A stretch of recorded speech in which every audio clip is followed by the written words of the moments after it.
Ya, kini adalah kesempatan untuk calon wakil presiden nomor urut 3 berhadapan dengan calon wakil presiden nomor urut 1.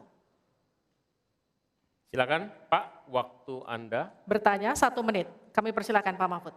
Baik, Bapak Cawapres Pak Muhaimin, saya melihat ya di dalam visi misi Anda itu ada rayaan ICOR 45, efisiensi akan meningkat. Nah Pak, kalau itu bisa dicapai seperti di tahun 89, 91, maka pertumbuhan ekonomi kita ini bisa mencapai 7% loh.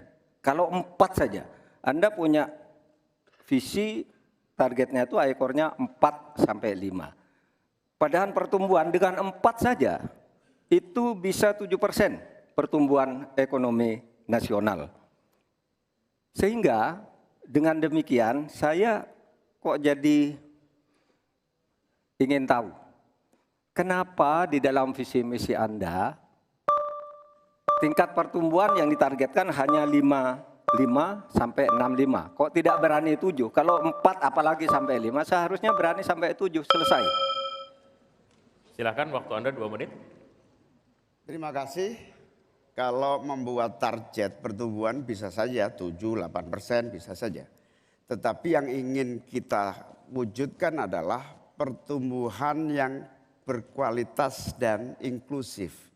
Di mana setiap pertumbuhan itu memiliki apa yang disebut sebagai dampak langsung di dalam penyerapan tenaga kerja, di dalam peningkatan pendapatan masyarakat, di dalam satu percepatan pemerataan pembangunan.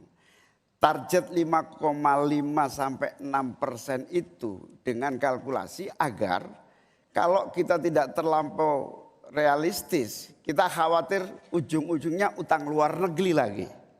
Utang luar negeri yang terlampau banyak ini mengakibatkan beban bukan hanya pemerintahan hari ini, tetapi juga anak turun kita akan mengalami banyak beban utang yang panjang. Salah satunya adalah bagaimana agar APBN kita sehat. Sekarang saja prosentasi 3.000 triliun APBN aja untuk membayar utangnya cukup tinggi. Sehingga mengurangi tidak kurang dari 20% APBN kita untuk membayar utang luar negeri. Sehingga target yang berjumlah 5,5% sampai 6,5% itu realistis yang akan tidak membebani bagi proses pembangunan kita di masa yang akan datang.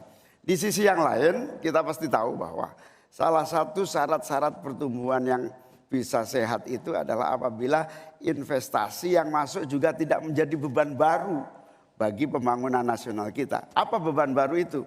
Yaitu tingginya tanggungan bunga-bunga yang harus, terutama kalau utang G2G, yang menjadi beban berat bagi APBN kita hari ini dan di masa-masa yang akan datang.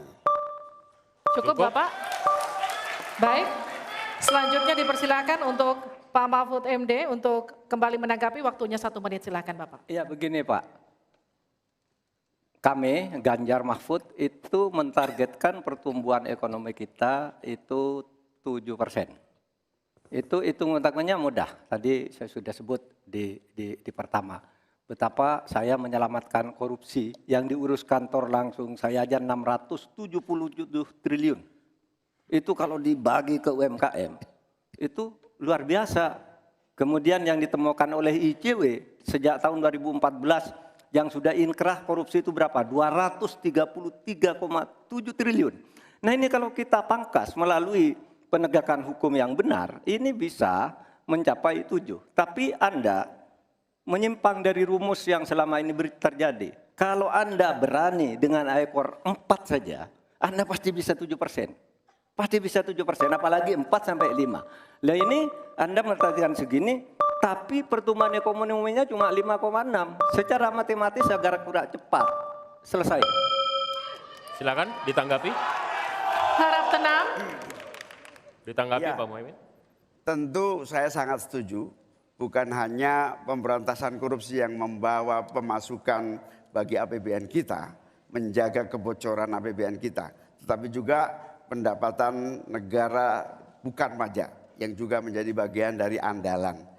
Akan tetapi kita juga harus realistis bahwa 7% itu bisa jadi cuma omong kosong, di mana kenyataannya setelah APBN kita jalan sampai hari ini aja 5% yang diterapkan oleh pemerintah hari ini juga masih mengalami banyak kontraksi.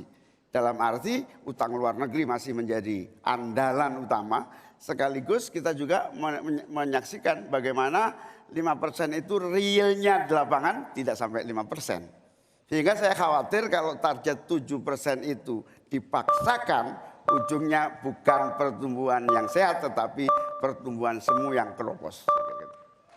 Baik. Tenang, kita lanjutkan. Ya.